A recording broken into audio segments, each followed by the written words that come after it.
Hola, ¿qué tal? Espero se encuentren muy bien. En esta ocasión estaremos impartiendo la materia obras minero-metalúrgicas y como primer tema tenemos el cálculo y diseño de equipos de extracción en un tiro.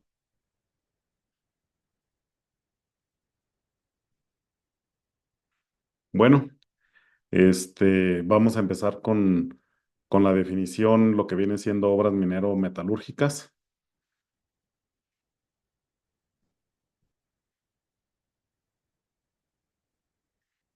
Dice que las obras minero-metalúrgicas se refiere a las actividades y procesos involucrados en la extracción y procesamiento de minerales y metales desde los yacimientos hasta su preparación para el uso industrial. Este concepto abarca tanto la minería, que es la extracción de minerales de la tierra, como la metalurgia, que implica el procesamiento de esos minerales para extraer los metales valiosos y convertirlos en productos utilizables. Las obras minero-metalúrgicas incluyen todas las etapas, desde la exploración y extracción de minerales hasta su proceso, refinación y fabricación de productos finales del metal. ¿Qué quiere decir? Nuestra materia va a abarcar desde que empezamos la obra minera o ya existente en una obra minera subterránea, que ahorita este es el tema para la extracción sobre un tiro. Desde donde se da el tope del yacimiento, donde hacemos todo lo que viene siendo el acarreo para llevarlo a superficie. Y si bien el tema que abarca es el diseño de los cables de extracción, donde los cables son una estructura metálica diseñada para bajar y subir equipos de perforación en operaciones industriales, como lo son la minería, la perforación de pozos y la construcción. Estos cables son esenciales para mover equipos pesados y asegurar su operación eficiente en entornos difíciles. Bien, conoceremos las partes de los cables de extracción. Este es importante, ya que nuestra materia, bueno, pues así nos lo requiere y así lo solicita. Dice, los hilos de acero. Los cables de extracción se construyen con hilos de acero de 1.5 a 3.5 milímetros de diámetro, cuya resistencia a la ruptura llega a los 2500 megapascales. Los hilos pueden ser de sección circular, en Z y de doble garganta. Los torones es un cordón al cable más sencillo que puede obtenerse del hilo de acero, y para formar el torón los trozos de alambre se unen con soldaduras que no deben coincidir y se disponen varios hilos en hélice adosados a una o varias capas. El alma el objeto del alma es absorber los esfuerzos internos de compresión que se producen principalmente por aplastamiento en los tambores de arrollamiento y en las poleas. El trenzado. Los cables redondos se forman enrollándose en hélice, en una sola capa, 4 a 8 torones alrededor de un alma de cáñamo. El trenzado normal es a derechas, a menos que por alguna circunstancia especial haya de ser a izquierdas. Este, es, este desarrollo lo estaremos viendo ya al final para que ustedes definan y conozcan eh, cuáles son los tipos de cables existentes de extracción. Bueno, a continuación veremos las características de los cables de extracción. Sus características físicas más importantes de los cables son la sección teórica, que es la suma de las secciones de los hilos, el diámetro teórico, que es el círculo circunscrito a la sección teórica, y el diámetro práctico, que es el círculo del cable nuevo sin usar y es mayor en un 2 a 5% del usado. Y el peso por metro, que figura dentro de los catálogos, es igual que el acero de refuerzo. Existen catálogos donde vienen el peso específico de los cables y los diámetros que se utilizan. Sus características principales son la carga de rotura experimental. Esta se obtiene sometiendo un trozo de cable a un ensayo de tracción en un laboratorio. ¿Qué quiere decir? Que se le hacen pruebas para saber su ruptura o a dónde equivale su máximo grado de tensión a la ruptura. Otra es la resistencia totalizada experimental, que se obtiene sumando las individualidades de los hilos del cable obtenidas y cada una por separado. El diseño del cálculo de los cables de extracción son los esfuerzos que soporta el cable por cargas estáticas, en donde la carga estática es una carga constante que no varía en el tiempo, también conocida como carga física. Los esfuerzos dinámicos, que son las fuerzas que consisten en mover una carga externa a la mayor velocidad posible y en el menor tiempo. Dice que las flexiones de enrollamiento y estas corresponden a la acción y efecto de doblar. En este caso, es lo que sucede al cable de extracción. Las presiones diversas, las torsiones, los fenómenos de fatiga, y recordemos que el fenómeno de fatiga es un proceso de daño que se produce en un material cuando se somete a cargas cíclicas o repetitivas. Este, como es un proceso de extracción, sabemos que el cable de extracción se va a estar enrollando y desenrollando. Eso se le llama un daño por fatiga. Los roces, que es la fricción o fuerza que produce cuando dos superficies están en contacto y se oponen al movimiento. Pues si bien el cálculo detallado del cable es cuestión de especialistas y en la práctica, el ingeniero de minas, o bien en este caso ustedes, necesitan conocer el esfuerzo estático o carga máxima que ha de soportar el cable y multiplicarlo por un coeficiente de seguridad ρ, donde aquí se nos presenta la fórmula. Y en su desarrollo nos dice que R es la resistencia a la ruptura, Cmax es la carga máxima, donde la carga máxima se determina y se obtiene mediante la expresión siguiente: C subíndice max igual a C subíndice M más C subíndice U más P subíndice C por L, en donde Cm son las cargas muertas. Y recordemos que las cargas muertas es en sí todo lo que existe, como vienen siendo en este caso las jaulas, los skips, el mismo cable, alguna carga adicional, como vienen siendo los grilletes de soporte, tornillerías, etc. C subíndice U es la carga útil, que en este se representa como la carga del mineral, el personal y los equipos.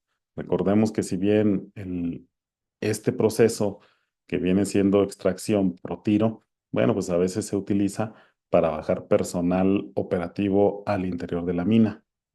P subíndice C es el peso por metro del cable. Este se puede estimar sabiendo que el hilo de acero pesa 0.095. ¿Qué quiere decir? Que un cable está formado por hilos de acero y cada hilo pesa 0.0095. Y aquí nos muestra una carga, una tabla, donde nos presenta las diferentes profundidades a las que podemos calcular con un cable de extracción, donde el valor de ρ o coeficiente de seguridad es igual a 8 y es el mínimo que debe de tomarse en condiciones normales. En realidad, un análisis detallado permitiría ajustar el valor de ρ de acuerdo con la autoridad minera local, de modo que se establezca un protocolo completo para el control periódico del cable de extracción. Estos coeficientes, recordemos que no los podemos poner al 100% debido a que tenemos que tener holgura para en caso de una falla nos esté avisando. Los valores de ρ en función de la profundidad y del tipo de maquinaria de extracción.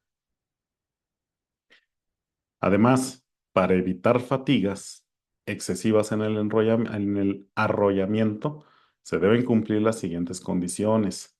Si D, mayúscula, es el diámetro del tambor del arrollamiento, D, el del cable, y la variación es el diámetro del hilo, todos ellos en milímetros, se tiene que D es igual a 1200 sobre 2000 por la variación del diámetro del hilo, donde el diámetro del hilo es igual a D, que es el diámetro del cable, sobre 30 más 1, dándonos como resultado que el diámetro del tambor debe de ser de 80 a 110 veces mayor que el diámetro del cable.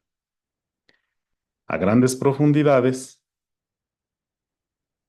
mayores de 1500, las fórmulas anteriores no podrían aplicarse y debe de recurrirse a otros expedientes, tales como aumentar el diámetro del cable, disminuir el coeficiente de seguridad.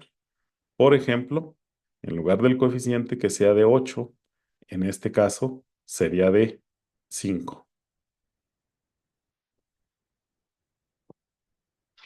Emplear contrapozos en serie, que quiere decir que no puede ser nada más de un solo tirón el cable de la extracción. Siendo mayores de 1500, se pueden tener varios contrapozos.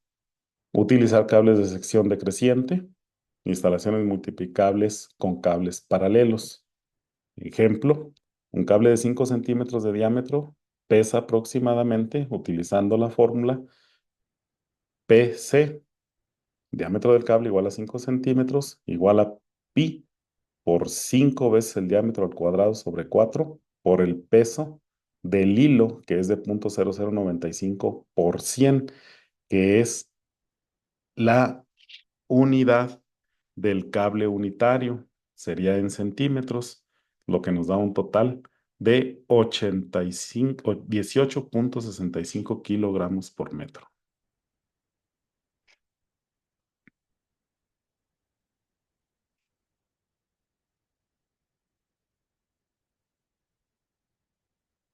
Enseguida tenemos la descripción de los malacates comunes y de fricción. Recordemos que la fricción son las fuerzas que se oponen al movimiento relativo entre dos superficies en contacto, que esto viene siendo el tambor y el cable. La fricción estática, cuando los objetos están inmóviles, y la fricción cinética, cuando dos objetos están en contacto y se mueven uno respecto del otro. Bueno, pues si bien la definición de los malacates dice que son máquinas de gran potencia utilizadas en las minas para el arrastre de carga mediante el enrollamiento de un cable de acero alrededor de un carrete llamado tambor, en complemento con el uso de un rastrillo que también se usa para transportar elementos de un lugar a otro. Bueno, pues en este caso es de interior a superficie. Vamos a conocer las partes principales de un malacate, donde existen dos tipos de malacate más comunes, que son malacate de dos tambores y los malacates de un tambor, donde estamos mostrando, bueno, las partes esenciales que los componen. Pero si bien tenemos que la diferencia que existe entre estos malacates es solo el tamaño del tambor, lo que afecta el espacio que ocupan y la potencia del malacate. Es recomendable los tambores pequeños que se utilizan principalmente en espacios reducidos, pero las capas de cable apilan rápidamente y pueden reducir la potencia del malacate. En cambio, un tambor grande, estos ocupan más espacio, pero su potencia se mantiene igual. O sea, este no baja su potencia, sigue con el mismo ritmo. Los malacates también son conocidos como cabrestantes.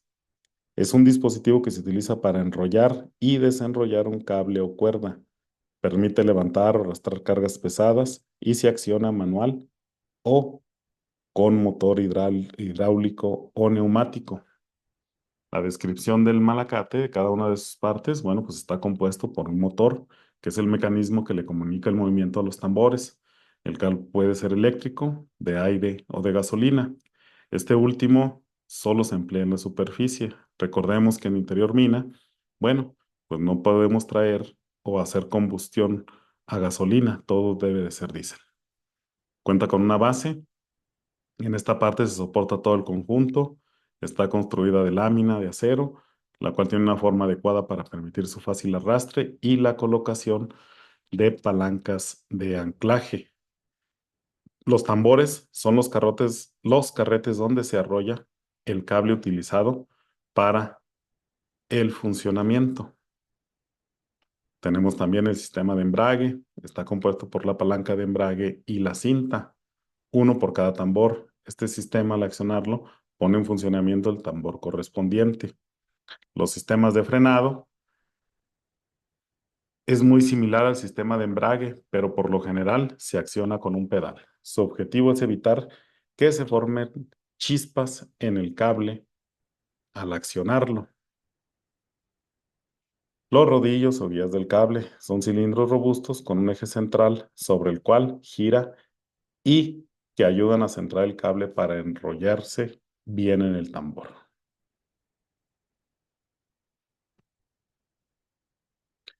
Los factores que debemos tomar en cuenta y a considerar en los diseños del cable de extracción son los hilos de acero, que se construyen con hilos de acero de 1.5 a 3.5 milímetros de diámetro, cuya resistencia a la ruptura llega a los 2500 megapascales.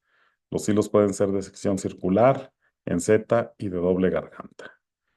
Vienen también los componentes, que vienen siendo los torones, o cordón al cable más sencillo que puede obtenerse del hilo de acero. Y para formar el torón, los trozos de alambre se unen con soldaduras que no deben coincidir y se disponen varios hilos en hélice adosados en una o varias capas.